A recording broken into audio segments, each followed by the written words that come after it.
Oi, gente, tudo bom? Vídeo postagem surpresa. Eu me lembro que há um tempo atrás eu escrevi sobre essa questão da consulta feita à distância. Mas eu confesso para vocês que eu procurei em todos os meus arquivos aqui e não encontrei. E como essa é uma pergunta frequente, e hoje em especial uma pessoa me perguntou sobre isso, eu resolvi fazer uma videopostagem. Até porque é um assunto, para mim, muito simples, porque eu vivencio isso na prática. Mas eu acredito que para outras pessoas seja um assunto mais complexo. Então eu deduzi que se eu falasse, talvez ficasse mais fácil de compreender do que se eu escrevesse. Então vamos lá. A pergunta é: como você consegue fazer uma consulta à distância sem conhecer a pessoa? Né? Como é que você consegue fazer isso? Bom, vamos por partes, para eu não me perder aqui e ficar falando sem parar. O primeiro ponto é o seguinte: vamos começar da parte mais concreta, mais prática, e depois a gente vai para a parte mais sutil. A parte mais concreta e mais prática funciona. Tem quanto tempo? 2014, tem 7 anos que eu praticamente só trabalho com consulta online. Tenho uma ou outra consulta presencial, mas a grande maioria é tudo feita à distância, ou por Skype ou por e-mail, o que algumas pessoas acham ainda mais estranho, porque eu não ouço a voz da pessoa, não vejo a pessoa, enfim. 7 anos eu trabalho desse jeito. E as pessoas continuam fazendo as consultas. Então funciona. Esse é o primeiro ponto. Depois eu vou contar pra vocês como foi que isso começou. Isso começou da seguinte maneira. Eu tinha uma cliente, antes de eu viajar, de morar fora de São Lourenço, eu tinha uma cliente que vinha para São Lourenço consultar comigo. Ela morava em Três Corações, acho que ainda mora. E ela vinha, viajava, enfim, tinha todo esse deslocamento. E eu pensava assim, cara, não é possível, né? Tem que ter uma forma que seja mais simples, que seja mais confortável, para que ela não precise viajar para fazer a consulta. E aí ela resolveu, eu virei para ela e falei assim: você já pensou em fazer essa consulta à distância? Aí ela falou: eu já pensei, mas eu não sei se daria certo, eu não sei como é que seria. Aí eu fiquei na minha, ela continuou vindo. Nesse meio tempo, uma amiga minha, uma amiga já bem antiga já, que mora em Belo Horizonte, ela me escreveu e falou assim: preciso fazer uma consulta com você. Obviamente que ela não ia viajar de Belo Horizonte pra cá, né? 8 horas de viagem pra fazer uma consulta. E como ela era muito minha amiga, eu virei pra ela e falei assim: vamos fazer um teste? Eu nunca fiz nenhuma consulta à distância. Vamos fazer um teste? Ela: vamos, eu topo.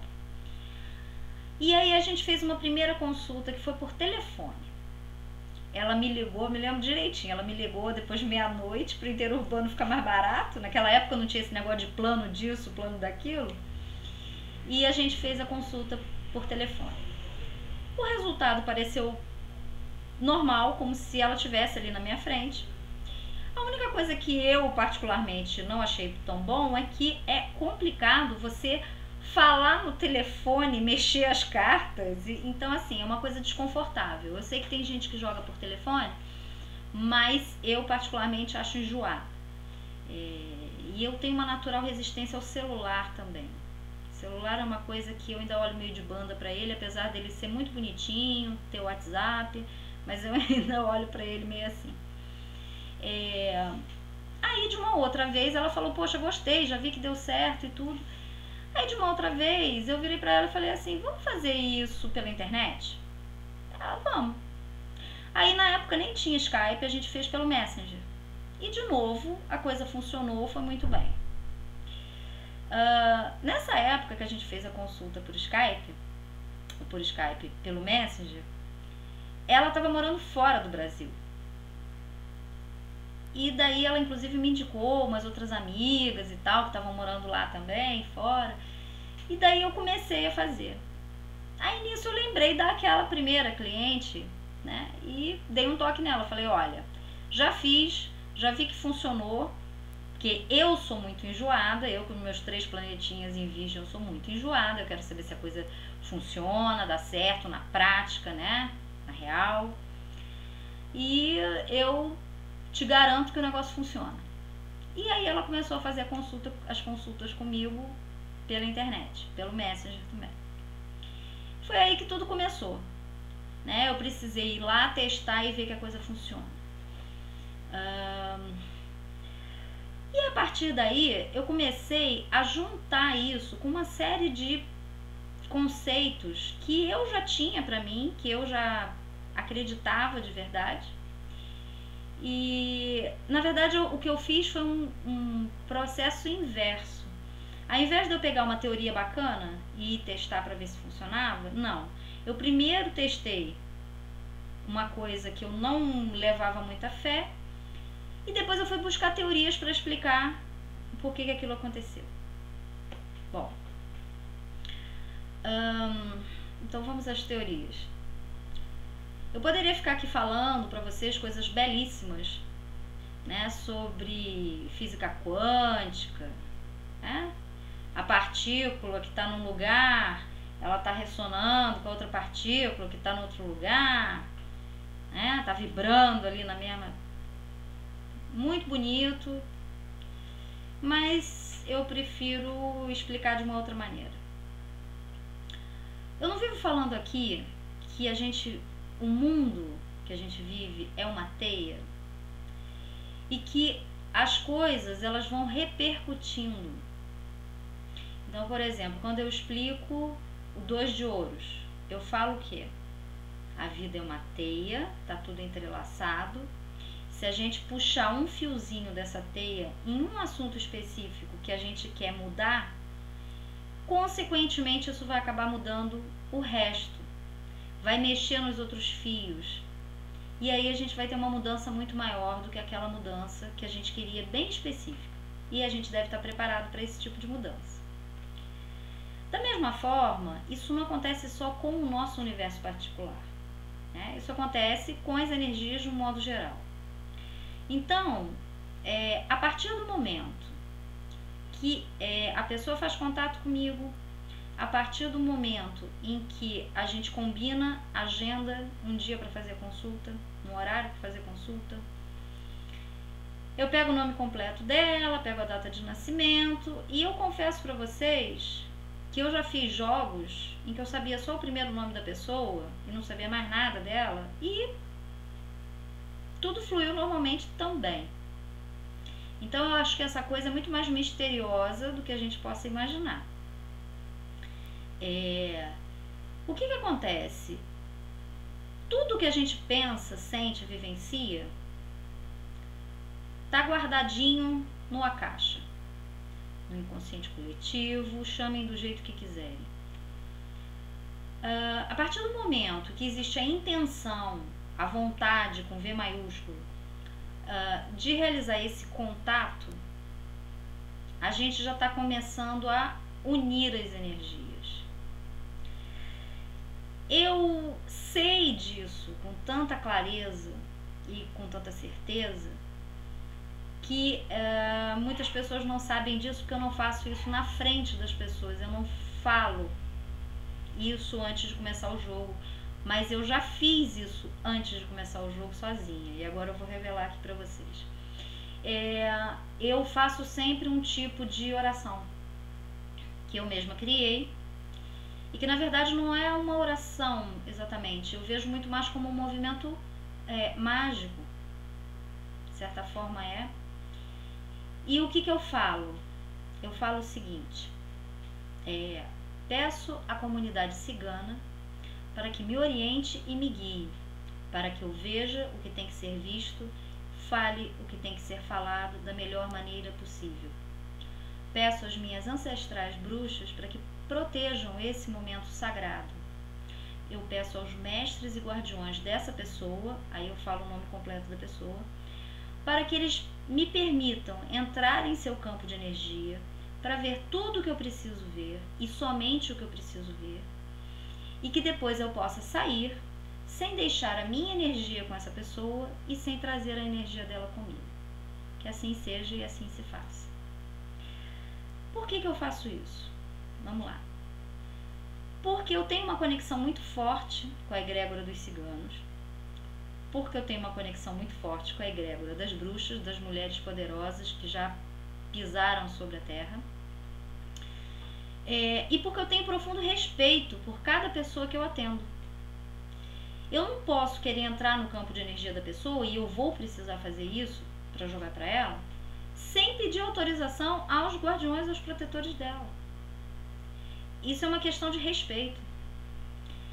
E por outro lado, eu tenho tanta certeza que cada consulta que eu faço, eu estou misturando de certa forma a minha energia com a energia da pessoa, que eu também tenho o cuidado de, quando eu falo isso tudo, eu também fazer um fechamento nesse sentido, que a minha energia não fique com a pessoa, obviamente para não carregar a pessoa com uma energia minha, né, que é muito minha. Então, para que não fique a minha energia na pessoa e para que eu também não fique com a energia da pessoa em mim. Vocês já imaginaram se eu ficasse com a energia de todos os clientes que eu atendo em mim? Eu acho que não ia funcionar, não ia ficar legal. Inclusive porque muitas pessoas, quando me procuram, elas estão vivenciando algumas situações problemáticas. Então não é legal que eu fique com isso para mim. E eu acho muito bacana, porque a maior prova de que isso realmente funciona é que às vezes eu jogo para uma pessoa, passa uma semana, a pessoa me escreve e fala: lembra que você falou isso assim, assim para mim? E eu respondo para ela: me desculpa, eu não me lembro que eu falei isso para você. Mas isso é normal também, porque eu normalmente não me lembro. É como se eu deletasse da minha mente. Porque eu considero que se a gente entra na energia de alguém e absorve aquilo pra gente, e absorve as informações que a gente obteve sobre aquela pessoa que não nos dizem respeito à pessoa, é uma invasão de privacidade. Então o que eu faço? Eu jogo para a pessoa, inclusive por isso eu recomendo, olha, se puder gravar, se for no áudio, grave, se for por escrito, você vai ficar com esse registro, guarda isso com você, porque é bom que você olhe isso novamente várias vezes para poder entender. Porque o tempo vai passando e certas coisas que eu falei naquela hora, você pode não ter entendido direito. Conforme outros fatos vão se sucedendo, você vai ter a oportunidade de compreender de uma forma muito mais clara aquilo que foi dito. Mas eu não quero ficar lembrando disso, né? Porque a vida é da pessoa, é particular da pessoa. Então, o que acontece? Tudo isso me mostra de uma forma muito clara que não existe essa diferenciação de espaço-tempo. Não existe.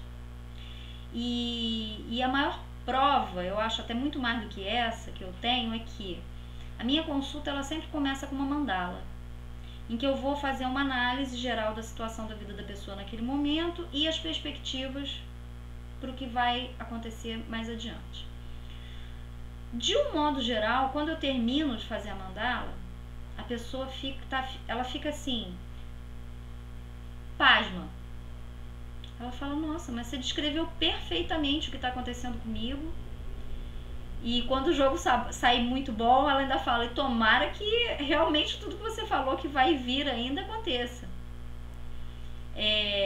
Hoje de manhã eu joguei para uma pessoa que já é minha cliente há muitos anos, e ela virou para mim e falou assim: o tempo passa e eu continuo me surpreendendo, porque é muito preciso tudo que você fala. Então, assim, aí depois, quando a gente vai para as perguntas específicas, aí a pessoa, algumas pessoas continuam não detalhando nada do que está acontecendo para mim. Falam assim: olha, eu só quero fazer um jogo pro pessoal, pro afetivo, pro profissional. Outras não, outras falam: olha, eu quero te contar a história. E eu respeito também. Aí a pessoa conta a história e fala: então, eu quero saber como é que vai ser o desdobramento disso, né? Mas é interessante porque para muitos clientes eu falo o tempo todo um monte de coisas sobre as quais eu não tenho a menor ideia do que está acontecendo. Eu não sei a vida da pessoa.